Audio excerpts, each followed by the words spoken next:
সঙ্গে করে নিয়ে এসছো? এটাই তো তোমার দূর পেটটা বলেছিলে না শাইনে বিয়ে দিতে হবে, তাই তো শাইনের বউ, কিন্তু সাজানো বউ। ওদিককার ঘরে থাকে শাইন, তুমি ওই ঘরে যাও। ম্যানেজার যেভাবে বলেছে এই মতো চলবে।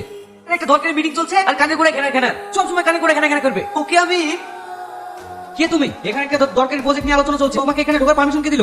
সিকিউরিটি? তুমি আমাকে চিনতে পারছো না? আমি তোমার বউ মাহি। মাহি? তুমি এতদিন কোথায় ছিলা? না না, তুমি আমার মাহি না, তুমি মিথ্যে কথা বলছো। তুমি আমাকে ভালো করে দেখো, আমি তোমার মাহি। হ্যাঁ, সেই চোখ, সেই মুখ, হ্যাঁ এতদিন তুমি কোথায় ছিলা? জানো কতদিন আমি খাইনি, ঘুমাইনি। তুমি আমাকে আগের মতো ভালোবাসবে তো? কেন বাসবো না? না না, আমি ইঞ্জেকশন নেবো না। তুমি ইনজেকশন না নিলে কিভাবে সুস্থ হবে? যত ইনজেকশন নেবে অত তাড়াতাড়ি সুস্থ হবে। না, তবুও আমি ইঞ্জেকশন নেবো না। ইঞ্জেকশন নিলে যন্ত্রণা আমার মাথা ছেড়ে যায়। মাহি, মাহি। কি হলো? তুমি এত চিৎকার করছো কেন? ডাক্তার বাবু, আমি যদি আপনার মেয়ে হতাম পারতেন বাবা হয়ে মেয়ের জীবনটা এইভাবে শেষ করে দিতে। মারে, তোর মতোই আমার একটা মেয়ে ছিল, কথা দিলাম আজ থেকে তুই আমার মেয়ে। শাহিনকে কোনোদিন আর বেশি ইনজেকশন দেবো না। আজ থেকে শাহিনের চিকিৎসা আমি করবো। কোন ইনজেকশন দেবো, শাহিন খুব তাড়াতাড়ি সুস্থ হয়ে যাবে। পুরো সুখী হয়েছে রে।